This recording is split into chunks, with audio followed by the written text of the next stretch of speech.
అధ్యక్ష ఆ వెనకాల గట్టిగా అరిసేట ఆయన కూడా ఆయనే అధ్యక్ష ఆసోపతే, అందుకే ఆయనకి ఇష్టం లేదు, ఆయన కూడా అందుకే అట్లా అరుస్తున్నాడు అధ్యక్ష. కాబట్టి అధ్యక్ష అది కల్వకుంట్ల కాదు అధ్యక్ష, కల్వకుండా ఉంచడం అన్నమాట.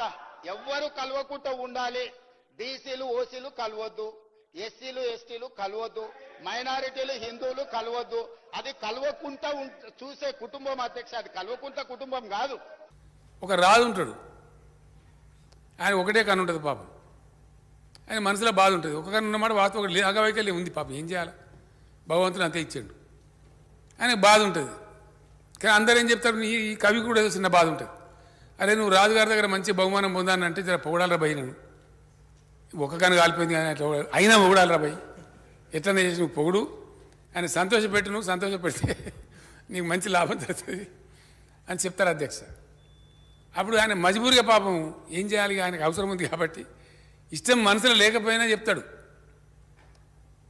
అన్నాతి గూడి హరుడవు,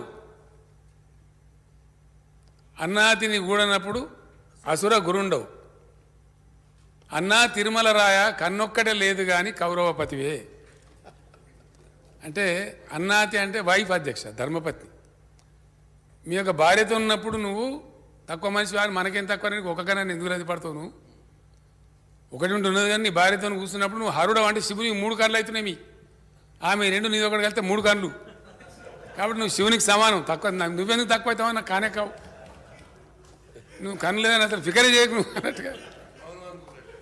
అన్నాతి గూడి హరుడు అంటే నీ భార్య నువ్వు ఉన్నప్పుడు ఆమె 2 నీది ఒకటి కలిస్తే 3 కలిస్తే శివుని నువ్వు. అన్నాతిని గూడన్నప్పుడు అసుర గురుండవు, అసురులు అంటే రాక్షసులు అధ్యక్ష, వాళ్ళకి ఫేమస్ గురువు ఉంటాడు శుక్రాచార్యుడు అని చెప్పి, ఆయన చాలా ఫేమస్, టెర్రర్, భయపడతారు అందరూ. ఇక్కడ గురువే రాక్షసులకు కాబట్టి ఆయన కన్ను తెరిస్తే బాగుండదని ఆ శుక్రాచార్యునితో కూడా పంచాయతీ పెట్టుకోరు, కాబట్టి ఆయన కూడా పెద్ద ఫేమస్ మనిషి. ఆయనను గూడనప్పుడు నువ్వు అసుర గురుడు అంటే ఒకటే కన్ను ఉంటుంది కాబట్టి ఆ శుక్రాచార్య వారికి ఒకటే కన్ను ఉంటుంది అధ్యక్ష. అప్పుడు కూడా నువ్వు శుక్రాచార్యని అంత రోనివి,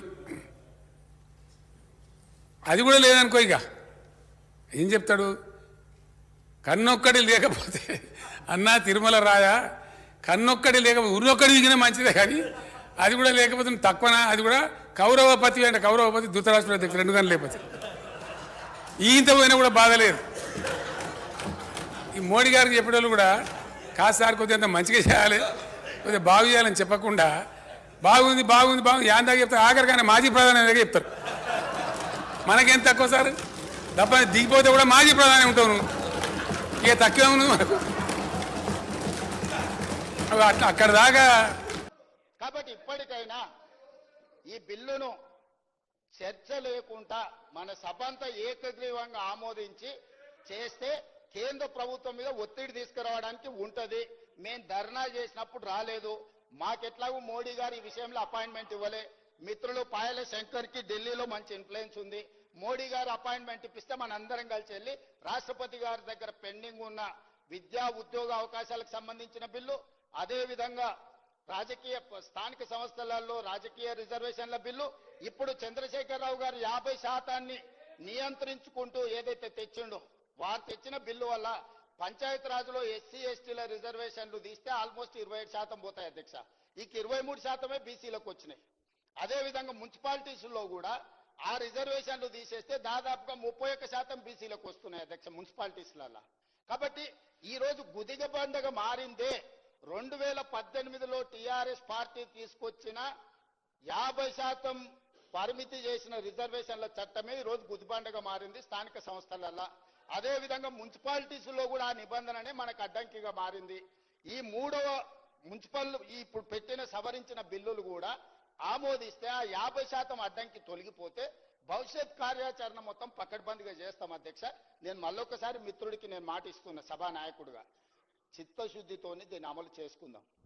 దీన్ని చిలువలు పలువలు చేసి మిమ్మల్ని మీరే అవమానించుకోకండి ఒకరిని ఒకరు. ఎందుకు అని అంటే వాళ్ళు బాగానే ఉంటారు, గంగుల కమలాకరు పొన్నం ప్రభాకర్ను అవమానించిన, పొన్నం ప్రభాకర్ను గంగుల కమలాకర్ను అవమానించిన, ఇది బలహీన వర్గాలకు సంబంధించిన ఆత్మగౌరవం అధ్యక్ష. ఈ సభలో ఒకరినొకరు మీరు విమర్శించుకొని ఇతరుల ముందు పలచన కాకండి. నేను సభానాయకుడిగా వారికి సూచన చేస్తున్నా, మీరు కూర్చొని మాట్లాడుకోండి, మీకు మంచి జరిగే సమయం వచ్చింది. ఈ మంచి జరిగేటప్పుడు కలిసికట్టుగా ఉండండి. యజమానులను ఒప్పించడానికి సంతోషపెట్టడానికి పరిశమైన పదజాలం మంత్రుల మీద ప్రయోగించడం వల్ల మీరే చులకనవుతారు. మీకు మంచిది కాదు, ఈ సభ మర్యాదకు గౌరవానికి కూడా మంచిది కాదు. కాబట్టి ఇది చర్చలు కూడా చేయాల్సిన అవసరం లేదు.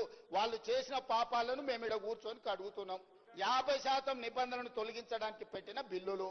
దయచేసి చర్చనే లేకుండా గంగ్ల కమలాకర్ గారు ఏకవాక్య తీర్మానం ప్రవేశపెడితే మేమందరం కూడా మద్దతు పలుకుతాం. గతంలో మా నాయకుడు చేసిన తప్పులను మీరు సరిదిద్దుతుండ్రు, ఆ సరిదిద్దే బిల్లులకు మీరు మద్దతు పలకండి అని అంటే సభ మొత్తం ఏకగ్రీవంగా వారికి మద్దతు పలకం పాస్ అయిపోతుంది. అధ్యక్ష, దయచేసి ఆ దిశగా తీసుకెళ్లమని చెప్పి మిమ్మల్ని కోరుకుంటున్నాను. అధ్యక్ష,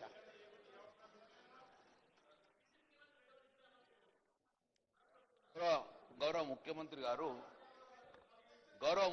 గారు అన్నారు సార్, మేము ఎక్కడ కూడా నేను ఇది బిల్లు పాస్ అయ్యి 42% రిజర్వేషన్ రావాలని కోరుకున్న వ్యక్తి మొదటి వ్యక్తి అన్నారు సార్. నేను కాదు సార్, మా పార్టీ కూడా కోరుకున్నది సార్.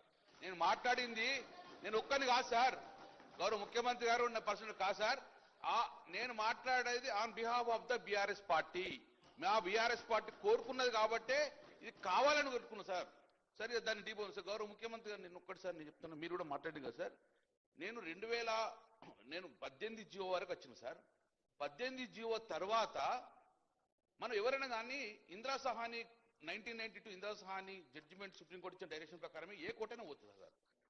మీరు 18 తర్వాత 2018 జీవో తర్వాత క్లియర్ గా కోర్టు మన హైకోర్టు ఏం చేసిందంటే 18 తర్వాత సార్ 18 కానీ ఆపుతున్నారు. 18 తర్వాత కోర్టు ఏం చేసిందంటే మీరు as per the Indira Sawhney court ప్రకారము ఒక డెడికేటెడ్ కమిషన్ వేయమని చెప్పేసి మీకు ఇచ్చేసారు. ఇప్పుడు వచ్చేది సార్ ఇక్కడ 27/8/2024లో వికాస్ కిషన్ రావు గావెల్లి స్టేట్ మహాభారత్ కోడ్ చేసుకుంటూ 13వ ఆర్టికల్ 13 చదువుకోండి అని అప్పుడు డెడికేటెడ్ కమిషన్ ఉంటే అప్పుడు మనం 46 జీవో తీసుకొచ్చినాం సార్.